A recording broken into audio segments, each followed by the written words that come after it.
Só que antes de vir ali a questão da linguagem da fala, desde que o bebê nasce, tem todo um desenvolvimento neuropsicomotor, que a gente chama, tá? Então, todas essas funções, desde quando ele nasce, os reflexos, né? Que o bebezinho recém-nascido ele não enxerga, ele vê vultos. Né, essa questão de colocar a mãozinha na boca, vou estar falando, tudo isso faz parte desse desenvolvimento neuropsicomotor, e é importante que esse bebezinho passe por todas essas etapas, porque lá na frente, algo que ele vai estar com habilidade para estar fazendo, tem a ver com essa escadinha que ele foi subindo de pouquinho em pouquinho, tá bom? Então eu vou começar, depois a Vanessa vai entrar mais na parte de linguagem e fala, porque, não sei se vocês sabem, mas como ela falou, a questão da disfagia, né, fonoaudiologia hospitalar, a minha área é um pouco mais relacionada à parte motora, tá bom? E a Vanessa um pouco mais a parte de linguagem ali da fala. Então aqui eu coloquei primeiras horas de vida do bebê, porque isso tem a ver com estudos, né? Até as primeiras 62 horas de vida do bebê, ele já tem ali que está desenvolvendo alguma habilidade que é importante para essas escadinhas que eu falei com vocês. Então, esse reflexo de sucção da mão, né, que a gente fala da região perioral e região oral, né? Próximo da boca, o bebê ele fica muito assim, o recém-nascido. Né? Vocês já perceberam? Colocando a mão ali no rosto, em toda essa região e na boca. Por quê? Ele precisa de ter essa função oral, né? Ele é muito aguçado, essa função oral. Então, tudo ele vai ali, a mãozinha, o tempo inteiro na boca. Então, às vezes a gente escuta dos pais, ele tá querendo chupar dedo, né? Então, eu até coloquei embaixo o que isso significa. Significa que é um processo dele, e é uma coisinha que ele vai passar, ele coloca a mãozinha na boca porque é um reflexo, tá bom? E que se a gente não ficar, às vezes, né, antenado, ele vai acabar, assim, chupando o dedinho. Então, assim, eu, como mãe, coloquei luvinha na mão, coloquei, né, tive aquela precaução, meu Deus, tá querendo chupar o dedinho. Mas não é um reflexo que ele vai fazer, ele vai passar por isso, mas não é porque ele tá querendo chupar dedo. Mas, como a gente sabe que tem essa tendência, às vezes, né, porque fica com o dedinho, é gostoso, quer sugar, tem essa necessidade, então é bom a gente ficar de olho, tá bom? Então, uma luvinha na mão ali, é bom deixar sim para ele poder ter experiência, tá bom? Então, tem uma gestante aqui, né, que logo vai ter um bebezinho, então vai passar por isso. Então, a gente está falando disso agora porque toda fase de desenvolvimento, mesmo sabendo que tem pais aqui que os meninos já estão maiores, né? Então, vamos falar um pouquinho de um assunto bem complexo, né, gente? A amamentação. Parece tão lindo, tão, enfim, um sonho, tudo mais, mas a gente sabe que é um assunto complicado. Por quê? Eu conheço também fonoaudiólogas que são da área da amamentação que não conseguiram amamentar. Então, quando a gente fala, tem que amamentar, é importante amamentar, eu sei muito bem que tem as suas dificuldades, tem suas lutas. Todas nós mulheres, né, a gente sabe muito bem disso quando tem filho. Mas, gente, é muito importante a gente entender a função disso. Quando o bebê mama, além daquela questão de vínculo com a mãe, todo o afeto, tudo isso que a gente já sabe que é importante para o desenvolvimento do bebê, para a segurança desse bebê, esse afeto com a mãe e tudo mais, tem a parte de desenvolvimento motor facial. A gente fala que é o desenvolvimento orofacial, entendeu?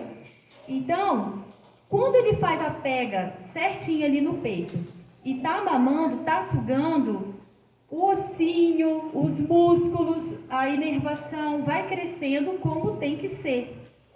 Quando não tem a mama da mãe, aí a gente tenta colocar coisas mais próximas possível. Bico, não é propaganda, tá? Não represento marca, mas eu gosto muito de indicar quando não consegue amamentar, bico da mão, tá? O bico da mão na mamadeira. Mas assim, o máximo que a gente se esforçar e tentar e usar de todos os recursos possíveis para conseguir amamentar é crucial, tá bom? Então assim, eu quando tive meu filho, eu tive muita dificuldade, porque a mama muito inchada, muito grande, o leite não descia, ele um pouquinho prematuro, não foi nem tão prematuro, boquinha desse tamanhiquinha, escorregava. Mas, graças a Deus, ali naquele momento eu tinha algumas técnicas já e eu usei, então eu consegui dar mamar, né, amamentar. mas eu sei que não é a realidade de todas as mulheres, tá bom? Então a gente não vive num conto de fadas e fala assim, tem que amamentar. Mas, por favor, né, cada um de nós aqui, vamos refletir sobre isso, sobre essa importância. Se você conhece alguém que está desistindo fácil, fala, não é importante, ele precisa se desenvolver, o crâniozinho é fácil, tem que crescer direitinho, e é mamando que isso vai se dar da forma mais natural possível, mais próxima do que a gente espera, tá bom? Sobre essa questão da amamentação, vocês querem perguntar alguma coisa agora? Ou quer deixar para o final?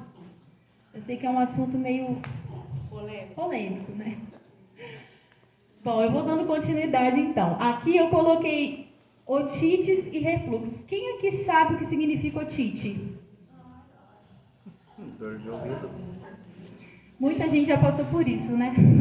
A tal otite de repetição, que os médicos sempre falam, né? Então, por que eu trouxe o assunto otite logo em seguida aqui a amamentação? Porque o conduto aqui, aqui é uma imagem do meato, né, que a gente fala, a orelha e tal, tem até a orelha interna. Para dentro aqui existe uma membrana. Quando falar rompe o tímpano, é porque a membrana aqui perfurou, tá? Essa aqui. Aqui tem um negócio chamado tuba auditiva interna, que dá ligação para a parte da boca. Então tá aqui por dentro. Então liga aqui na boca.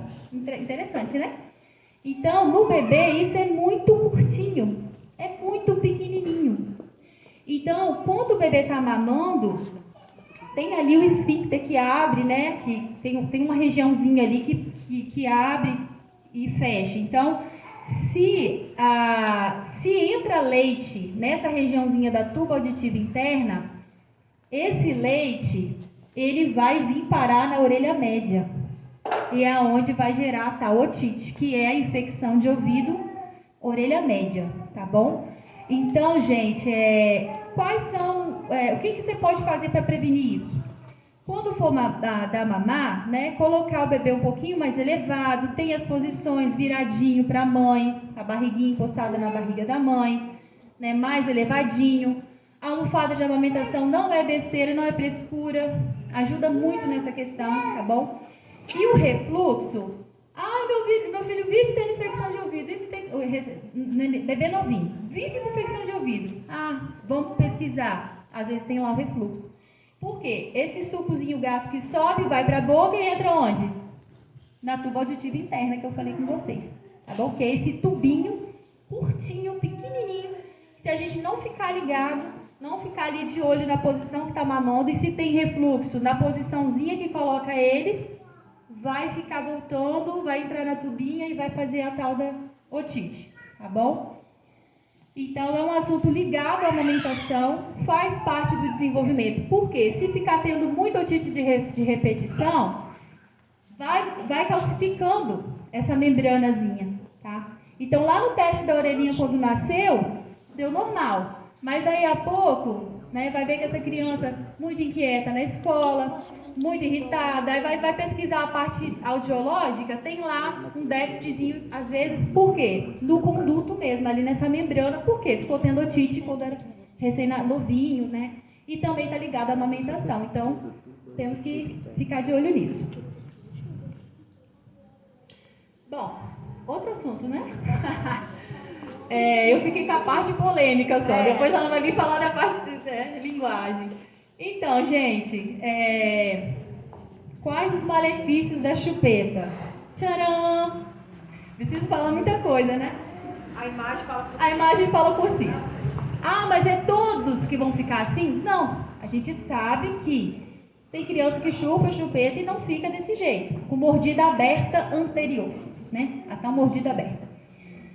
Porém, é bom a gente ressaltar o seguinte: existem formatos de crânio facial, existem formatos de rosto, né? Tem quem tem o rosto mais curtinho, que a gente chama de braquifacial, tem o meso, tem um outro chamado dólico, que é o compridinho.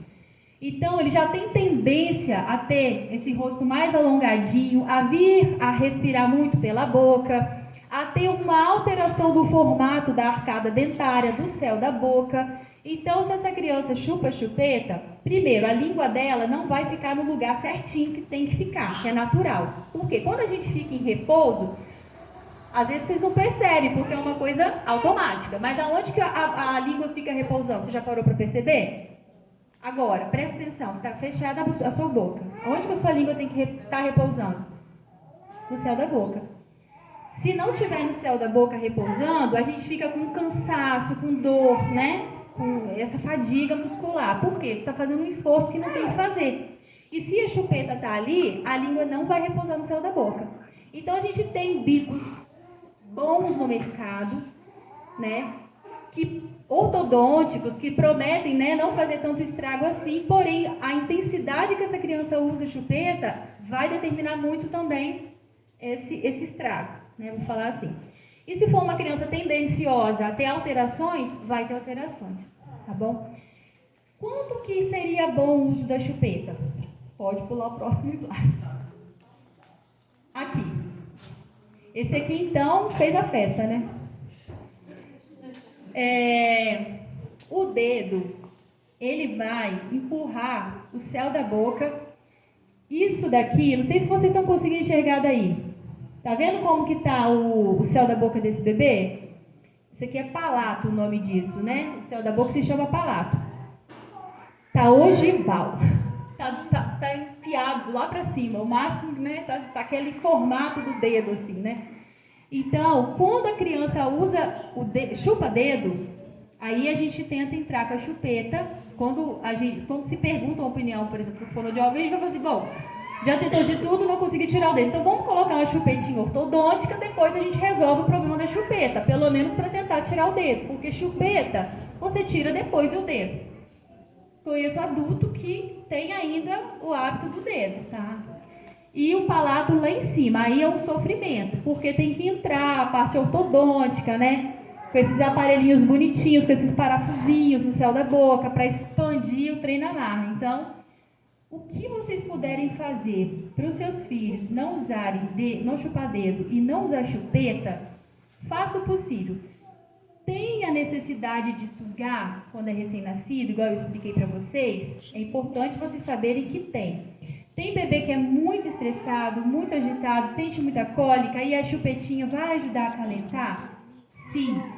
Mas vamos tentar outras maneiras de fazer isso e não ser a primeira opção. Que tal? Porque às vezes o próprio profissional, né, o médico que está vendo o sofrimento da mãe, ele vai logo falar, põe chupetinha no menino, deixa ele ser feliz, porque, né, você também precisa dormir, e a gente pensa assim.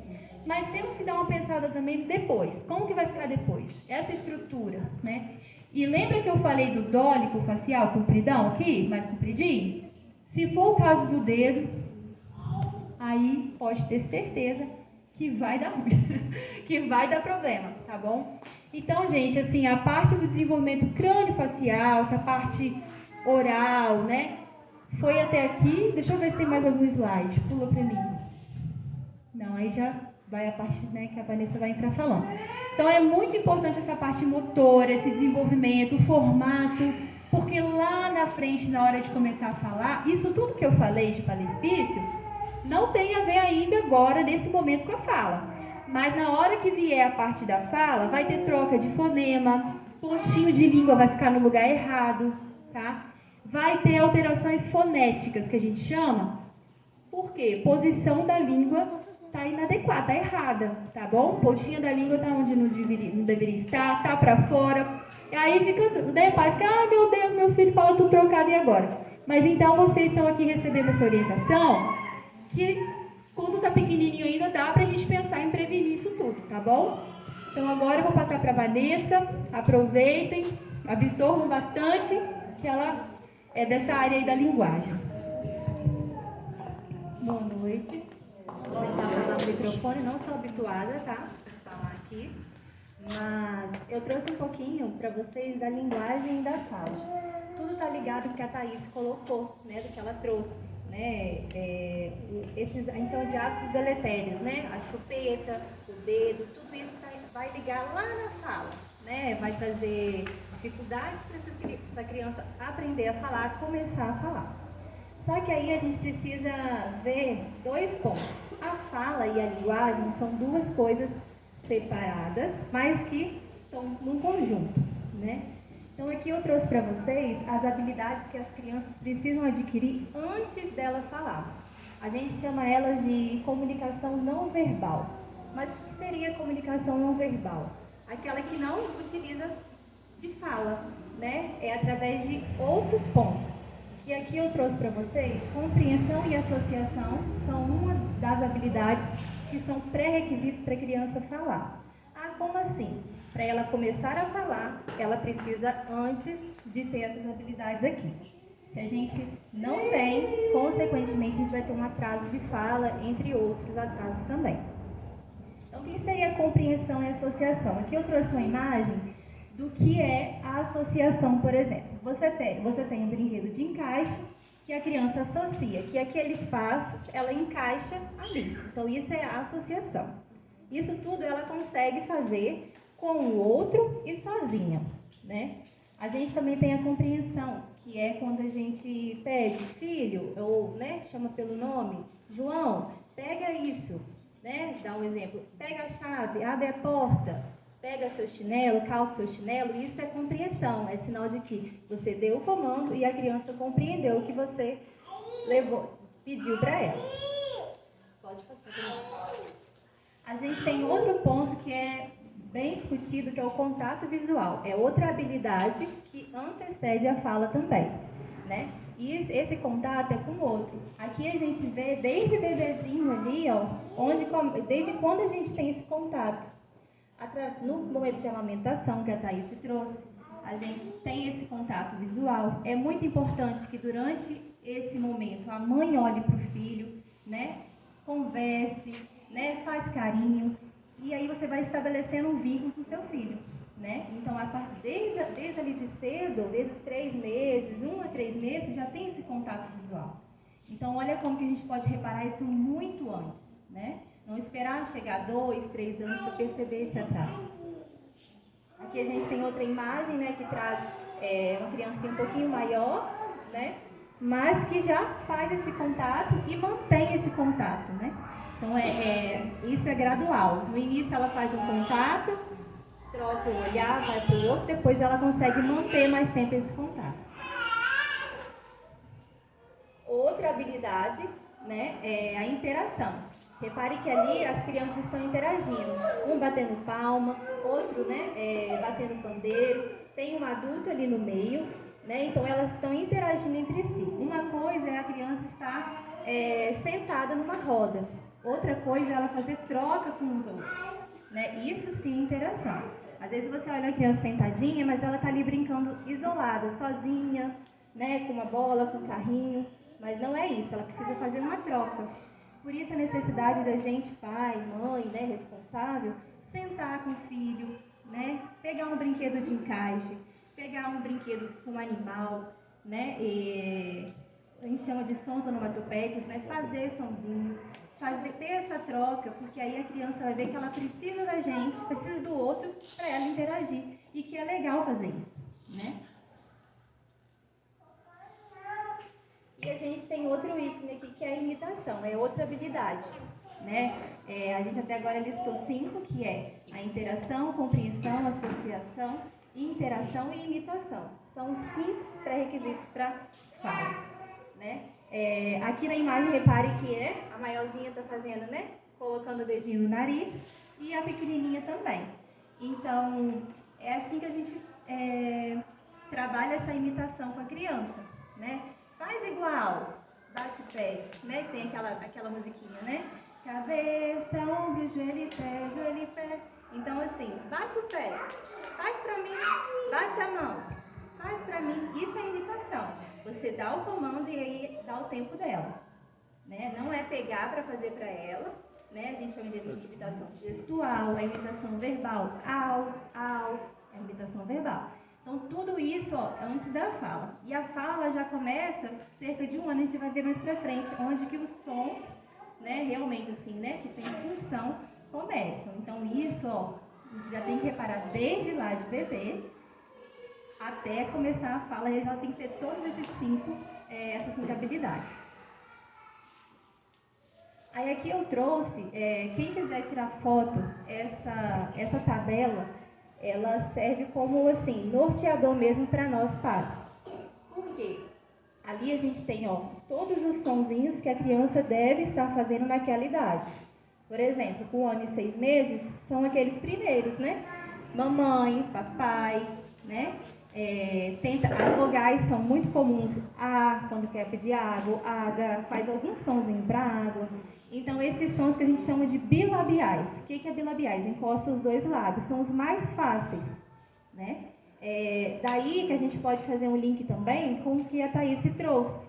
Se o bebê tem aquela mordida aberta, a criança tem aquela mordida aberta decorrente do uso de chupeta ou de dedo, o que vai acontecer? Esse lábio vai estar mais distante. Consequentemente, ele vai ter mais dificuldade para fazer esse primeiro som. Então, a gente já tem, muitas vezes, criança com 2 e pouco, que ainda não faz esse som. Então, a gente já tem um atraso de fala. Então, é muito importante essa questão do uso de chupeta, de mamadeira também, né? Muito tardio ou muito cedo. Mas aqui a gente tem também 3 anos, né? Então, cada um tem o som. Com 3 anos, a criança tem que estar falando sonzinhos com a palavra que a gente chama vem de faca, o sonzinho da vaca, do sol. Às vezes ela não vai falar corretamente vaca, mas a gente presta atenção em qual som? O V. Se ela consegue pronunciar o V. E aí o V, que esse são importantes. Tá bom? Pode passar. Aí só voltando um pouquinho daquele ali, então qual é a idade, até qual idade que a criança tem que estar falando todos os sons corretamente? Até os 6 anos ela tem que estar falando corretamente todos os sons. Né? Mas a gente não pode esperar chegar a 6 anos. Porque desde 1 ano e 6 meses a gente já tem os sons que ela precisa falar. Com 2 também tem. E aí vai. Então, se ela tem um atraso em um, os outros vão ser decorrentes deles. Então, vai ser uma bola de neve, vamos colocar assim. Aí aqui eu trouxe um pouquinho para vocês, para a gente poder trocar formas que a gente pode utilizar para estimular, né, a fala e a linguagem.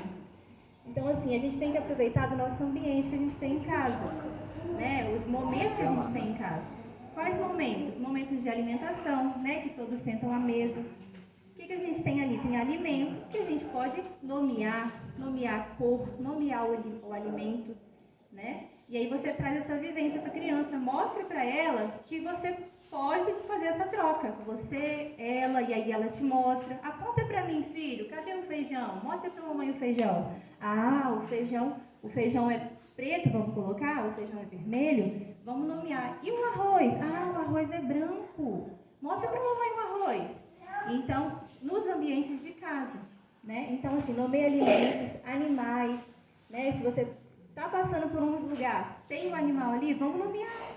Vamos deixar de apresentar para eles, né, o que é aquilo. E as ações, né? Ah, vamos bater a mão com a mamãe, vamos brincar de roda, de ciranda, vamos assim. A gente tem que inventar mesmo, né? Com criança a gente tem que soltar a imaginação. Converse sobre textura, temperatura dos alimentos. Por exemplo, tá tomando um sorvete. Esse sorvete está gelado. O seu, como que tá? Faz uma expressão, né? E também sobre a parte do corpo. Que momento que a gente pode fazer isso? A gente pode fazer isso no momento do banho, por exemplo, né? Dar a buchinha para o seu filho, né? Quem utilizou o sabonete. Filho, vamos esfregar os braços? Então, vamos esfregar os braços. No início, ele vai precisar de ajuda, mas depois, ele vai fazer sozinho. Então, vamos esfregar os pés e aí vocês fazem junto, porque lembra da imitação? A gente tem que, muitas coisas a gente só aprende vendo e vivenciando aquilo. Então, com a criança vai ser da mesma forma. E aí você mostra para ele. Então, isso é muito importante. Hoje eu fiz uma avaliação de paciente que a mãe falou assim: eu mando ele dormir.